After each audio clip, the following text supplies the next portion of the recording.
నమస్కారం. ETV life ఆధ్యాత్మిక channel తీర్థయాత్ర కార్యక్రమానికి స్వాగతం. ఆ నేల కళలకు కాణాచి, వీర శైవ సంప్రదాయానికి ఆలవాలం, కైవల్య ప్రదాయక దివ్యక్షేత్రం హేమావతి అనే గ్రామంలో హెంజేరు శ్రీ సిద్ధేశ్వర ఆలయం నెలకొని ఉంది. ఇది చాలా పురాతన ఆలయంగా ప్రసిద్ధి చెందింది.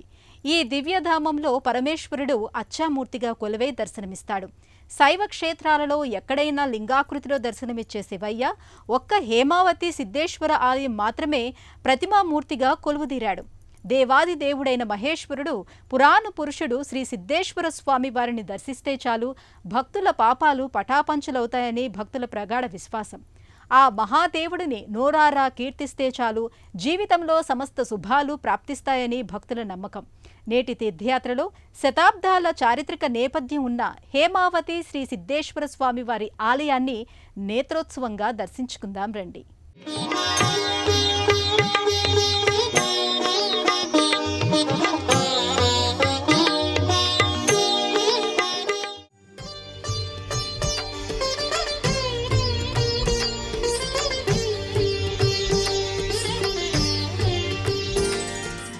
పదమూడు వందల సంవత్సరాలు అయినప్పటికీ చెక్కుచెదరని అద్భుతమైన శిల్ప సంపద ఆ శైవక్షేత్రం సొంతం. హేమావతి సిద్ధేశ్వర సన్నిధిలో శివరాత్రి ఉత్సవాలు అత్యంత వైభవంగా నిర్వహిస్తారు. ఆ దివ్యక్షేత్రంలో పరమశివుని మూల విరాట్ మానవ రూపంలో దర్శనమివ్వడం ఒక ప్రత్యేకత. శుభాలనొసగేవాడు, లోక కళ్యాణమూర్తి, తనను ప్రార్థించిన వారి కొంగు బంగారం, తనను ఎలా పూజించినా సరే కేవలం భక్తికి మాత్రమే ప్రాధాన్యతనిచ్చే అభయంకరుడు శంకరుడు. ఆ మహేశ్వరుని విభూతి ధరించని నుదురు, ఈశ్వరార్చన చెయ్యని జన్మ, శివాలయం లేని గ్రామం, శివ సంబంధం లేని విద్య రాణించవని ఆర్యోక్తి. సిద్ధముద్రలో ఆసీనుడైన హరుడు అచ్చారూపంలో దర్శనమిస్తూ భక్తులకు ప్రీతిపాత్రులయ్యారు. పుర్రెల మాలతో పరమశివుడు ఇక్కడ దర్శనమిస్తారు.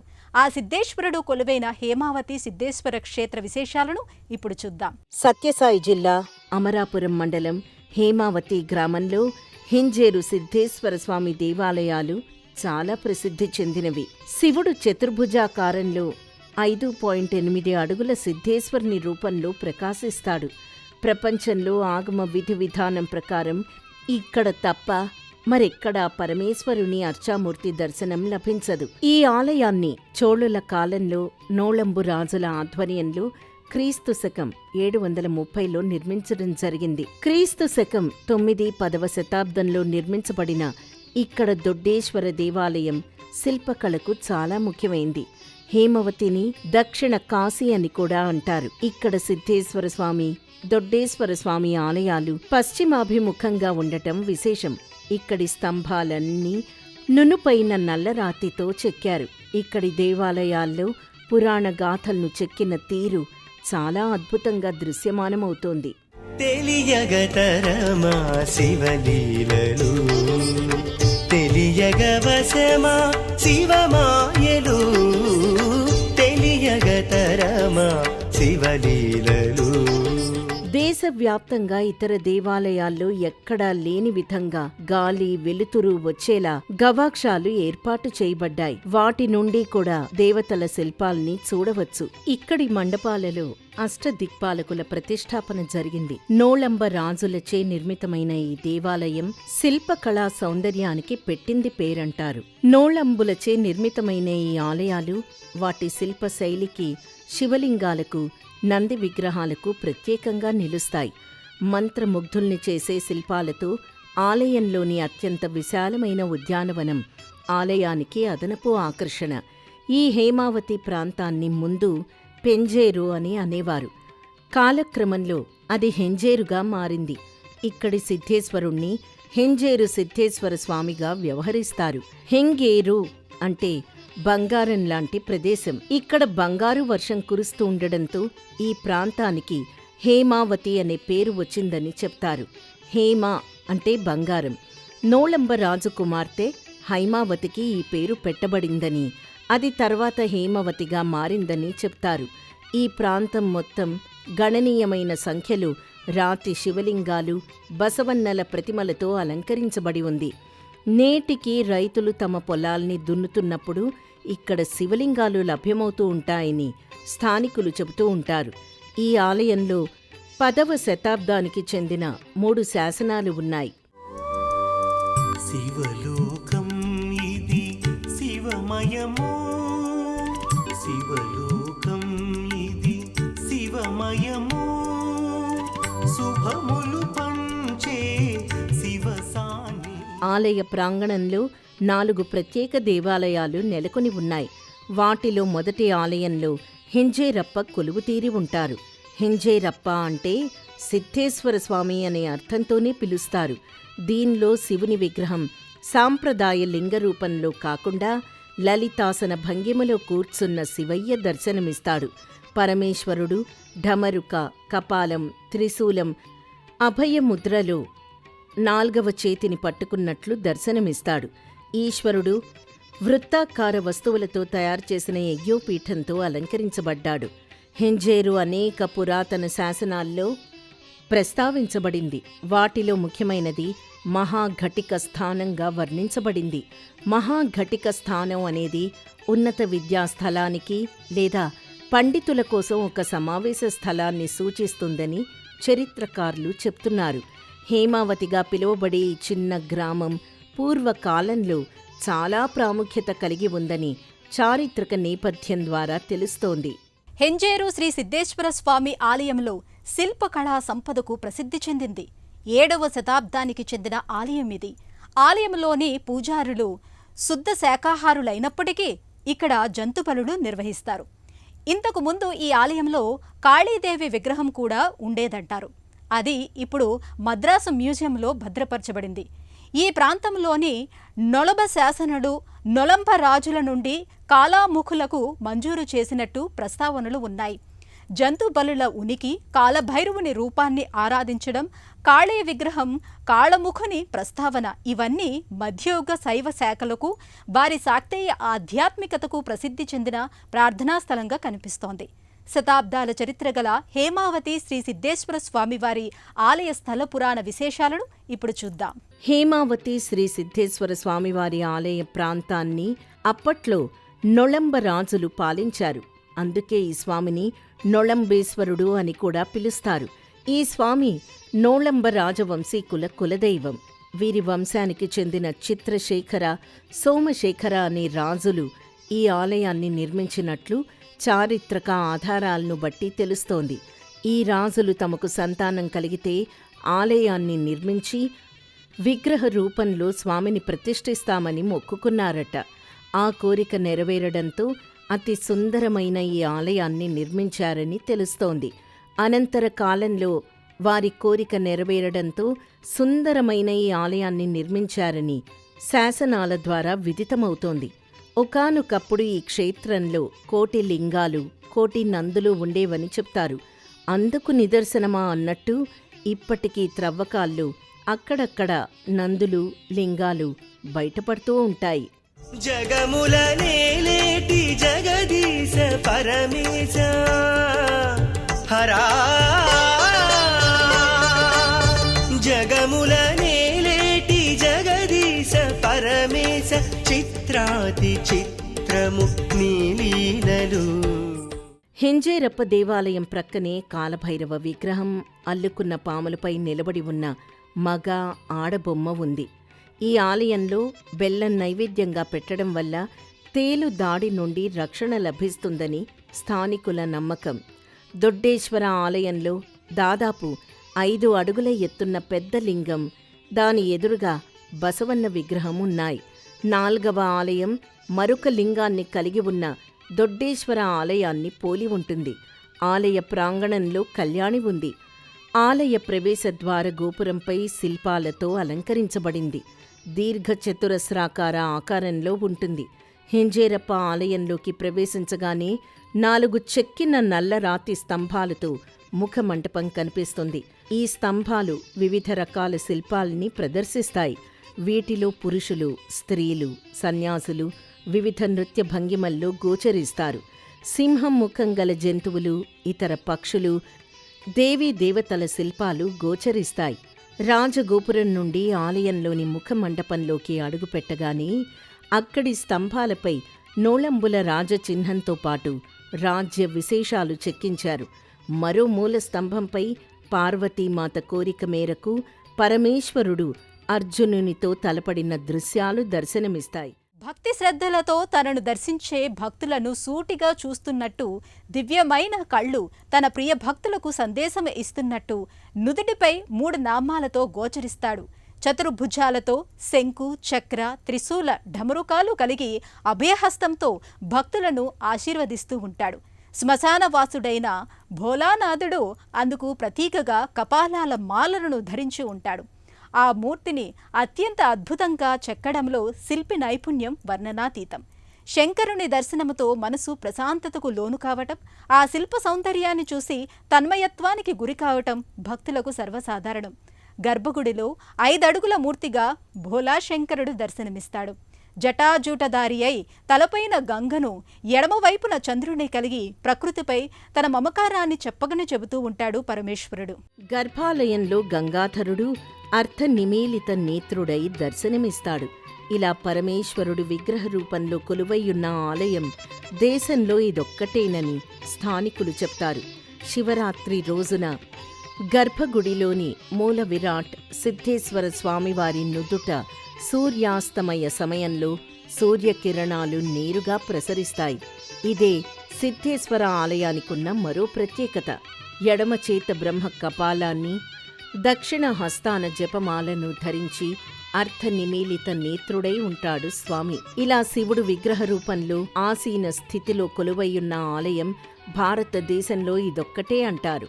ఇక్కడి మరో ప్రత్యేకత ఏంటంటే, ఆలయంలో సిద్ధేశ్వరుడి ఎదురుగా కొలువైయున్న నంది ముఖం ఆ స్వామిని దర్శించుకున్నట్టుగా కాకుండా ప్రక్కకు తిరిగి ఉంటుంది. ఆలయ కుడ్యాలపై కనిపించే చోళ రాజుల శిల్పకళా చాతుర్యం సంభ్రమాశ్చర్యాలకు గురిచేస్తుంది. రామాయణ, మహాభారత గాథలు ఇక్కడ జీవం ఉట్టిపడేలా చెక్కారు. సిద్ధేశ్వర ఆలయానికి ఉన్న మరో ప్రత్యేకత, శివరాత్రి రోజున గర్భగుడిలోని మూల విరాట్ సిద్ధేశ్వర స్వామి నుదుట సూర్యాస్తమయ సమయంలో సూర్యకిరణాలు ప్రసరిస్తాయి. పడమటి ముఖద్వారం కలిగిన ఈ ఆలయ ప్రాంగణంలో ఉన్న కోనేరులో 20 ఏళ్ల క్రితం వరకు నీరు సప్తవర్ణాల్లో కనిపించేదని, ఇందులో స్నానం చేసి స్వామివారిని ఆరాధిస్తే సంతానం కలుగుతుందని, సర్వరోగాలు నయమవుతాయని భక్తులు విశ్వసించేవారు. ఇప్పటికీ అనేక మంది వ్యాధి పీడితులు ఈ కోనేట్లో స్నానం చేస్తూ ఉంటారు. హర హర భవ హర ప్రోవర మాహర, హర హర పురహర జ్యోతిలింగేశ్వర, హర హర భవ హర ప్రోవర మాహర. సృష్టి, స్థితి, లయ, తిరోధాన అనుగ్రహాలను నిర్వహిస్తూ భక్తుల పాలిట కల్పవృక్షంగా భాసిస్తున్నాడు సిద్ధేశ్వరుడు. ఆదిదేవుడు, ఆది మధ్యాంతరహితుడు, అడిగిన వారికి అడిగినంత ఇచ్చే బోళాశంకరుడు, తాను గరళాన్ని మింగి లోకాలకి అమృతాన్ని ప్రసాదించిన మహోదారుడు శంకరుడు. ఆ శంకరుడే హెంజేరు సిద్ధేశ్వరుడిగా కొలువై తనను దర్శించవచ్చిన భక్తులచే నీరాజనాలందుకుంటున్నాడు. ఈ అర్చావతార స్వరూపానికి నిత్యం చందన చర్చిత అర్చనాదులతో పాటు అభిషేక ప్రియుడిగా భావించి సకలోపచారాలతో ఆరాధిస్తారు. ఓం శ్రీ సిద్ధేశ్వర స్వామి పాదోదకం పావనం శుభమంటూ నిత్యం భక్తులకు పూజారి తీర్థమిస్తూ భక్త కోటిని ఆశీర్వదిస్తాడు. అటు అపూర్వమైన పరమేశ్వరుడి అర్చావతారం ప్రాణప్రతిష్ఠాతుల్యమై సిద్ధేశ్వరుడిగా గంభీరంగా గోచరిస్తాడు. ఇటు పూజారి వేద ఆశీర్వచనాల మధ్య సాక్షాత్తు కైలాసంలో పరమేశ్వరుణ్ణి చూసినట్టు భక్తులకు దివ్యానుభూతి కలుగుతుంది. సిద్ధేశ్వరుడితో పాటు వారు మరో 4 శివలింగాలను దొడ్డేశ్వర, విరూపాక్షేశ్వర, మల్లేశ్వర, సోమేశ్వర లింగాలు ప్రతిష్ఠించారు. వాటిలో 3 ఆలయ ప్రాంగణంలోనే ఉండగా 4వది ఊళ్ళోని మరో శివాలయంలో ఉంది.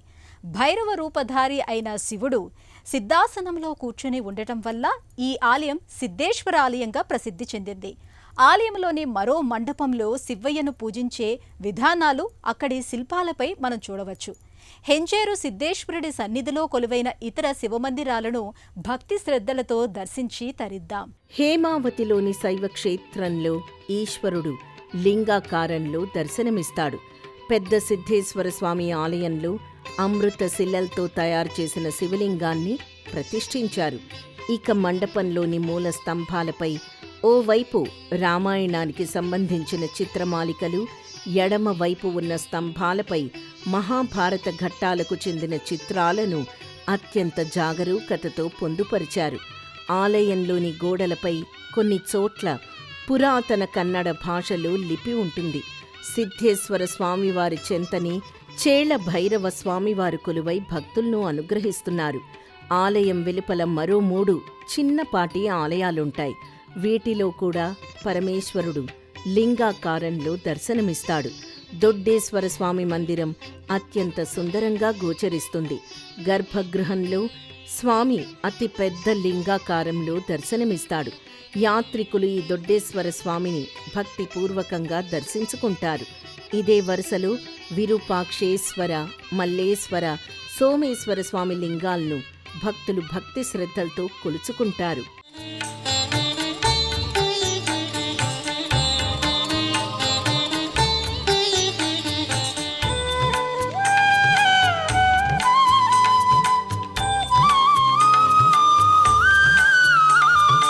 ప్రధాన ఆలయం ఎదుట 2 రకాల రథాలు ఉంటాయి.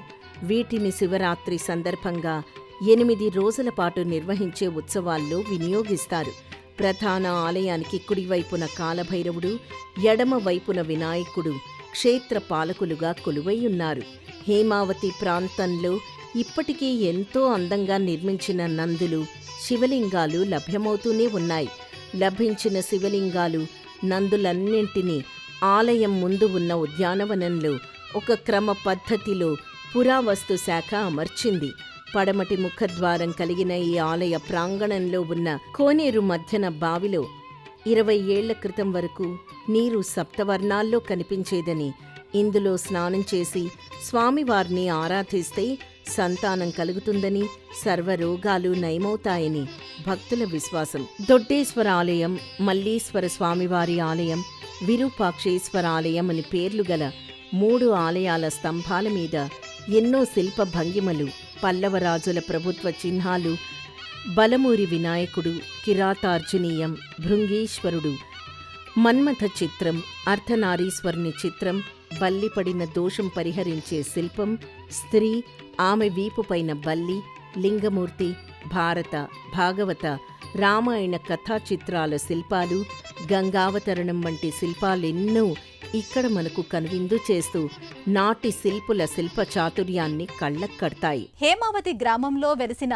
శ్రీ హెంచేరు సిద్ధేశ్వర స్వామి వారల బ్రహ్మోత్సవాలు ప్రతి ఏడాది మాఘ బహుళ త్రయోదశి మొదలు పాల్గొన శుద్ధ చవితి వరకు వారం రోజుల పాటు వైభవంగా నిర్వహిస్తారు. ఆంధ్ర, కర్ణాటక రాష్ట్రాల సరిహద్దులో జరిగే అతిపెద్ద ఉత్సవం ఇది. శివరాత్రి పర్వదిన సంబరాలలో భాగంగా జాతర, సిరిమాను, పూలరథం, అగ్నిగుండం, చిన్న రథోత్సవం, బ్రహ్మరథోత్సవం వంటి పెద్ద వేడుకలు వైభవంగా నిర్వహిస్తారు. ఆ ఉత్సవాలు కళ్ళారా చూడాల్సిందే తప్ప మాటలతో వర్ణించలేం. ఆ ఉత్సవ వేడుకలను కళ్ళారా చూద్దాం రండి. ఆలయ ప్రవేశ ద్వారానికి ముందు అగ్నిగుండం ఉంటుంది. ప్రతి సంవత్సరం మహాశివరాత్రి ఉత్సవాల సందర్భంగా భక్తులు తాము పండించిన పంటల నుంచి కొంత భాగాన్ని మొక్కుబడిగా అగ్నిగుండంలో సమర్పిస్తారు. ఇలా చేయడం వల్ల పంటలు బాగా పండుతాయని, అష్టైశ్వర్యాలు కలుగుతాయని భక్తుల నమ్మిక. ఈ ఆలయానికి భక్తులు తమిళనాడు, కర్ణాటక, మహారాష్ట్రల నుంచి కూడా వస్తూ ఉంటారు. రోజు త్రికాల పూజలు నిర్వహిస్తారు. ఏటా శ్రావణ మాసంలో నిర్వహించే అడిగే జాతరకు భక్తులు వేలాదిగా తరలి వస్తారు. ఆశ్వీజ మాసంలో నవరాత్రి ఉత్సవాలు, కార్తీక మాసంలో 45 రోజుల పాటు విశేష పూజలు నిర్వహిస్తారు. కార్తీక, మార్గశిర పౌర్ణమి దినాల్లో లక్ష దీపోత్సవం, పూల రథోత్సవం, సిరిమాను ఉత్సవం, వసంతోత్సవాలను వేడుగ్గా చేస్తారు. ఇక మహాశివరాత్రి సందర్భంగా అయితే 8 రోజుల పాటు బ్రహ్మోత్సవాలను అంగరంగ వైభవంగా నిర్వహిస్తారు. నిత్యం ఆ సిద్ధేశ్వరుడికి రుద్రాభిషేకం, పంచామృత స్నానం, బిల్వార్చన, భస్మార్చన, ఆకుపూజ తదితర కార్యక్రమాలను అత్యంత వైభవంగా జరిపిస్తారు.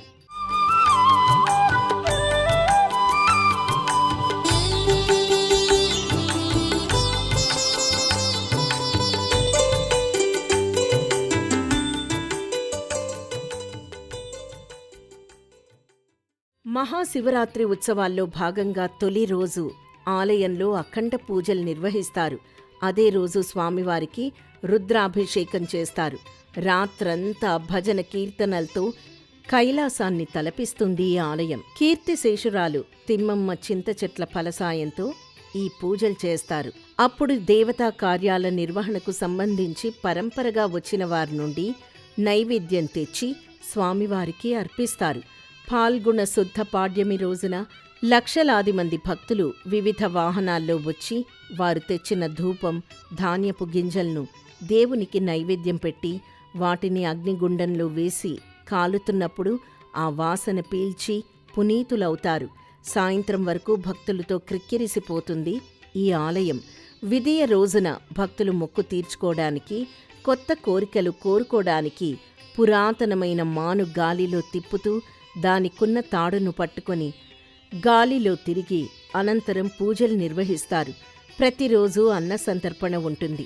ముత్యాల పల్లకీలో దేవుని ఊరేగించి రాత్రంతా హరికథా గానం చేస్తారు. 5వ రోజున చాలా చక్కగా అలంకరించిన రథంపై స్వామివారి ఉత్సవమూర్తులకు పూజ గావించి వాటిని రథంపై ఆసీనులుగా చేసి పురవీధుల గుండా తిప్పుతారు. చివరి వేడుక పాల్గొన శుద్ధ చవితి రోజున బ్రహ్మరథోత్సవంపై శివ పార్వతులను ఆసీనులు గావించి పురవీధుల గుండా కుల మత జాతి విచక్షణ లేకుండా అందరూ లాగుతారు.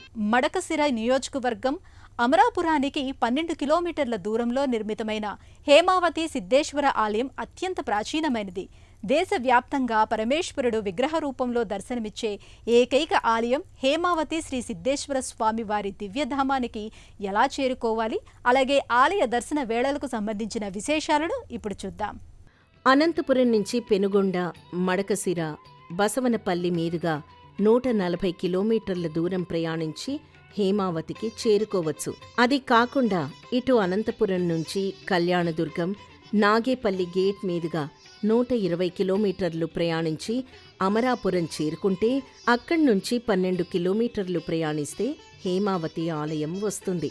అంతేగాక అమరాపురం నుంచి ఆటోలు, బస్సులు హేమావతికి వెళ్తూ ఉంటాయి. ఇక ఆలయ దర్శన వేళల విషయానికొస్తే ఉదయం 6 గంటల నుండి మధ్యాహ్నం 1:30 వరకు, తిరిగి సాయంత్రం 5 గంటల నుండి రాత్రి 9 గంటల వరకు భక్తుల దర్శనార్థం ఆలయ ద్వారాలు తెరిచే ఉంటాయి. అనంత విశ్వకాల గమనానికి మూలశక్తి ఒక ఆదియోగిగా సకల చరాచర జీవరాశికి శుభాశుభాలను ప్రసాదించే చిదానంద స్వరూపుడిగా దర్శనమిచ్చాడు సిద్ధేశ్వరుడు. అనంత విశ్వాన్ని ఆడించే మహాశక్తి సమన్వితుడు ఈశ్వరుడు. శక్తి చైతన్య గుణ స్వభావాలకు ప్రతీకగా నిలిచే హేమావతి శ్రీ సిద్ధేశ్వర స్వామి ఆలయాన్ని దర్శించుకున్నాం కదా. ఆ స్వామివారి కరుణా కటాక్ష వీక్షణాలు మీ అందరిపై సదా ఉండాలని ఆశిస్తూ రేపటి తీర్థయాత్రలో మరో క్షేత్ర సందర్శనంతో మళ్ళీ కలుసుకుందాం.